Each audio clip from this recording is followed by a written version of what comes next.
Tá bom. Então agora a gente vai escutar a Violeta Soares, né? Em espanhol e vamos ver se eu vou manter o microfone aberto, porque aqui não tem, só se escuta o ruído da chuva, mas vou Muito ter bem. que manter aberto por se eu preciso dizer fazer alguma tradução ou algo. Violeta vai falar em espanhol, né? Não em português, não. Em espanhol. Ok, então bora, Violeta. Bueno, buenas tardes a todos y muchas gracias por esta invitación a Graciela. La verdad es que estoy encantada de estar compartiendo este tiempo y este espacio virtual con tanta gente querida, como decías, Graciela, y con tanta gente nueva que hubiese esperado conocer próximamente, pero creo que vamos a tener que esperar un poquito más para ese encuentro presencial, ¿no? Y mientras tanto aprovechemos estos medios que tenemos a nuestra disposición. Y bueno, gracias a todos. Yo le decía a Graciela el domingo cuando hablábamos de esta intervención, ¿no?, que no sé bien de qué podía interesar que hablase yo, ¿no? Y quizá llegábamos a la conclusión que desde mi propia experiencia, ¿no?, desde mi propia cotidianidad posiblemente, podría ser interesante algunas reflexiones y sobre todo algunas vivencias que llevan a esa reflexión.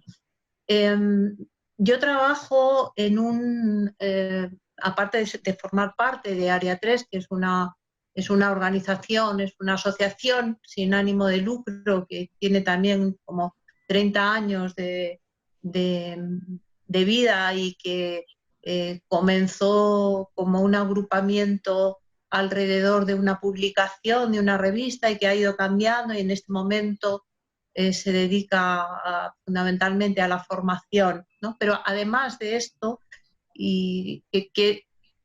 además de esto, que es una parte muy importante de mi vida y de mi historia, ¿no?, yo trabajo en un servicio público de salud mental en Madrid, ¿no?, en un pueblecito de Madrid. Este servicio público es un dispositivo ambulatorio que depende de un hospital. No está dentro del hospital, pero depende del hospital. Les explico esto porque Graciela me preguntaba si yo estaba dentro del hospital, ¿no?, por este tema de lo que ha supuesto esta pandemia a nivel de lo que ha modificado nuestras relaciones, nuestra atención a la población y lo que ha supuesto en la modificación de nuestra manera de estar y de trabajar, ¿no? Yo no estoy dentro del hospital, estoy fuera del hospital. Además de este trabajo con población de salud mental, con población general, con población que no requiere un ingreso hospitalario, sino que requiere simplemente atención a problemas emocionales, conductuales, etc. Además de esto, yo hago supervisiones a equipos de salud mental y a equipos que trabajan en rehabilitación de pacientes crónicos, de pacientes psicóticos, ¿no? Esta es un poco mi experiencia, además del trabajo de formación en la asociación. Esos tres ejes forman un poco mi recorrido profesional. Bueno, mi reflexión venía a partir de lo que yo he observado a partir del 13 de marzo, que para nosotros, para Madrid en concreto, supuso prácticamente el cierre de la ciudad y de la actividad asistencial, ¿no? Madrid, supongo que sabéis, ha sido en España el centro epidémico de toda España. Madrid tiene el mayor porcentaje tanto de contagios como de fallecimientos, como de pacientes hospitalizados. Y eso supuso el tener que reconvertir en muy poco tiempo, en 15 días prácticamente, toda la asistencia hospitalaria, no solo de salud mental, toda la asistencia médica, toda la atención médica se tuvo que reformular, tuvieron que rehacerse los hospitales con zonas de aislamiento y se suspendió toda la atención médica que no fuera al COVID-19, prácticamente. Ahora se está empezando a retomar. Digo esto porque creo que es importante para entender cómo esto ha marcado, ¿no?, las relaciones aquí. El otro día hablaba con alguien de cómo estaban en otros países, ¿no? Y creo que en Argentina, por ejemplo, el número de fallecimientos es muy, muy pequeño, no hay tantos contagios. Afortunadamente se han tomado las medidas desde el principio, ¿no? Y eso ha facilitado seguramente que el desarrollo ha sido muy distinto. Pero el desarrollo que se ha dado en España y en concreto en Madrid ha determinado muchísimo las relaciones entre las personas, en la atención sanitaria, en la economía, en la atención psicosocial. Ha sido muy, muy terrible. Bueno, así decía, se suspendieron todas las consultas, se prohibieron la atención presencial, no se podía hacer por el tema de la distancia social. Y nosotros comenzamos a hacer atención telefónica a los pacientes. Cambiamos nuestro modo de trabajar y comenzamos a hacer atención telefónica a los pacientes y además a los familiares de los pacientes ingresados en la hospitalización y en la UCI. La hospitalización de los pacientes COVID suponía que no podían tener visitas, estaban aislados. En el mejor de los casos tenían la posibilidad de contacto telefónico con sus familiares, pero no todos sabían manejar una videollamada. Y en los pacientes más graves, que no han sido pocos, el ingreso en la UCI suponía la prohibición absoluta de contacto con cualquier familiar y, por supuesto, no podían, evidentemente estaban en un estado crítico, no podían tener ningún otro contacto ni podían verlos, a pesar de que los familiares estaban avisados, estaban informados permanentemente. Bueno, nosotros, como dispositivo de salud mental que dependía de un hospital, nos encargamos de hacer, se organizó en todo Madrid una serie de dispositivos para atención a estos familiares. Estos dispositivos se han pensado de una manera muy distinta en cada hospital. Y yo creo que esta es una reflexión interesante porque de entrada ha sido un funcionamiento muy improvisado, muy invasivo en el sentido de que no se ha esperado que hubiera una solicitud de atención, sino que hemos sido, como decimos aquí, como elefantes en una cacharrería, ¿no?, entrando a llamar a todos los pacientes, a todos los familiares, y no siempre hemos sido bien recibidos, ¿no?, en esa llamada. En algunos casos sí, en otros no. Esto es para reflexionar también, ¿no? Yo creo que tiene que ver con no tener un respeto, o sea, esta forma de trabajar, ¿no?, con no tener un respeto por la posibilidad del desarrollo de los recursos personales de cada uno, ¿no? Es como que yo creo que se ha sentido como algo invasivo, como si esa llamada, evidentemente, de algún modo suponía que el otro no era capaz de resolver por sí mismo la situación, ¿no? Iba a necesitar ayuda en cualquier caso. Bueno, esta es una de las cosas que a mí me ha dado para pensar, ¿no? La otra cuestión es que también se suponía que los profesionales sanitarios que han estado sometidos a muchísima presión, porque al inicio no había suficientes camas, ni de hospitalización ni de UCI, los profesionales han estado trabajando doblando turnos, descansando sin descansar en el mismo hospital, en situaciones de no tener medios ni para protegerse ellos ni para atender adecuadamente a los pacientes, han sufrido situaciones de estrés muy importantes, ¿no? Y se han montado también distintos dispositivos para atenderles y el resultado ha sido el mismo. Muy pocos han solicitado ayuda. Muy pocos, en este caso yo creo que es al contrario, ¿no? Muy pocos han podido salir de esa propia dinámica de tener que estar en posición de ayuda al otro permanentemente, ¿no? En esa posición que yo no llamaría, aunque puede tener ciertos componentes de omnipotencia, pero socialmente estaba muy determinado, ¿no? Que tuviera que ser así. El mensaje es y sigue siendo que son héroes, ¿no? Y que como héroes se han comportado. Bueno,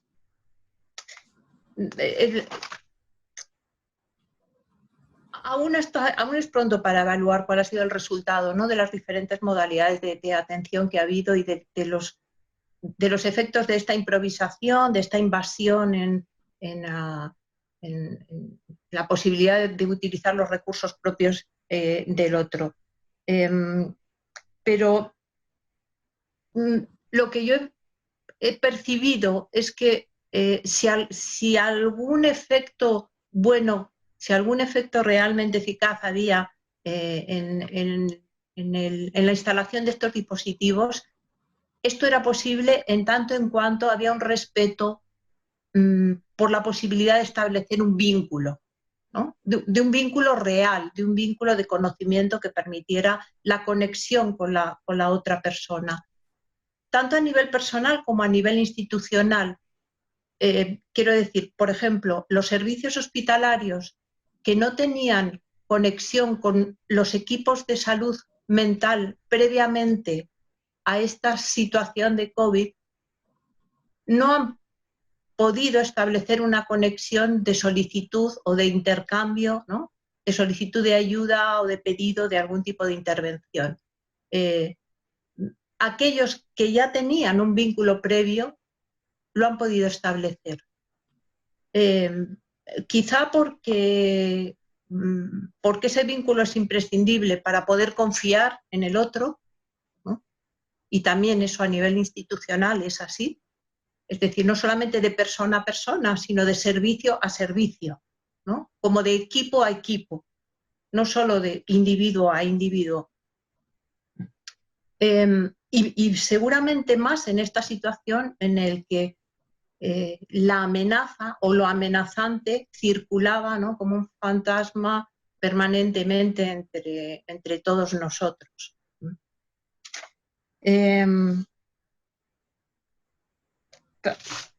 Por otra parte, en el nivel de la atención a mis pacientes, por ejemplo, yo me he encontrado con un encuentro diferente con mis pacientes en la atención telefónica, ¿no? Como os decía, iniciamos una manera distinta de encontrar, de hacer un seguimiento terapéutico.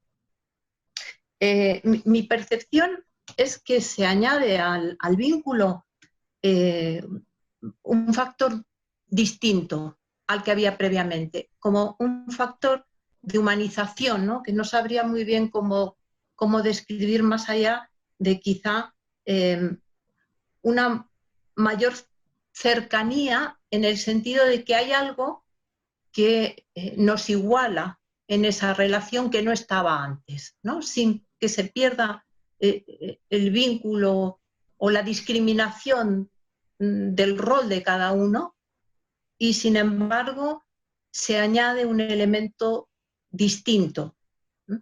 Perdón, Violeta. ¿Sí? Tienes 5 minutos más. Ok, perfecto. Quizá este hecho de contactar telefónicamente con el paciente, es decir, de ser yo la que acude, ¿no? La que hace la intervención y no el paciente el que acude a la consulta, supone una diferencia que tiene que ver con la percepción de un interés distinto por parte de los pacientes. Como si en esta situación se pudiera ver que todos somos vulnerables, ¿no? Es decir, algo desaparece o se modifica en el establecimiento de esta relación que de algún modo esto nos iguala. Mi impresión es que esto no distorsiona en absoluto el vínculo terapéutico, sino que al contrario, lo convierte en algo más fuerte, ¿no? Lo resignifica de algún modo. Sin embargo, quizá en el ámbito institucional esto no es así, por lo que decía, ¿no? Las relaciones institucionales, las relaciones entre los servicios, las relaciones entre las instituciones de salud mental y otras, están más marcadas por la distancia, ¿no? Por la desconfianza, quizá. Bueno, curiosamente, ¿no? Decía, paradójicamente, estas personas que se han tenido que constituir en equipo, en los equipos de salud médico para salvar vidas, ¿no? Y que se han juntado y se han unido ahí para trabajar de una forma heroica, todas a una, haciendo equipo, han tenido muchas dificultades, por otra parte, para sentirse vulnerables, ¿no? Para poder mostrar su vulnerabilidad. Por eso digo, no es fácil, ¿no? Hay que tener mucha confianza, hay que tener mucha confianza en el otro para poder realizar un acercamiento que implique esa depositación de confianza, donde poder mostrarse frente al otro con una vulnerabilidad tan terrible como la que se ha vivido, ¿no? Como la que han vivido ellos en esta situación. Bueno, quería aportar un par de cosas más, ¿no? Me parecía importante, no sé, que podía ser interesante mostrar esta realidad, ¿no? De cómo han sido los vínculos en este contexto sanitario. Por otra parte, pensaba que este confinamiento, que aquí ha sido muy, muy rígido y muy duro, ha supuesto también el confinamiento de las emociones, de alguna manera, ¿no? No solamente es el confinamiento de los cuerpos, el confinamiento de las relaciones, sino también el confinamiento de las emociones. Esa necesidad de vivir esa cotidianidad en situación excepcional, sean laborales, domésticas o de cualquier otro ámbito, nos obliga de algún modo a modificar nuestras prioridades, ¿no? Y en este sentido yo he observado que algunas personas me mostraban que las prioridades habían cambiado sustancialmente en este encuentro, en este confinamiento, ¿no? De pronto las emociones propias, el miedo, la angustia, ¿no? Dejaban los conflictos en las propias parejas, quedaban a un lado, quedaban confinadas también en pro de la necesidad de mantener una calma, de mantener un estado de más tranquilidad por los hijos, por los padres, ¿no? O por la situación laboral. Entonces, creo que también ese confinamiento de las emociones es un efecto de este confinamiento que tendremos que ver qué supone a un futuro.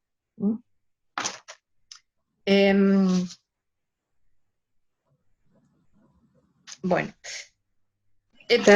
Perdón una vez más, pero su tiempo está agotado. Si quieres, después, por favor, Violeta. Ok. Desculpa. Obrigada, Okay. Violeta. Ok. Agradeço, né? Agradecemos imensamente as contribuições de Violeta, né? Muito obrigada. Violeta. E desculpe aí pela sinalização do tempo, mas precisamos ser operativos. Sí, sí, por supuesto, por supuesto. E habrá tempo para añadir cosas. Sim, sim, isso. As considerações finais. E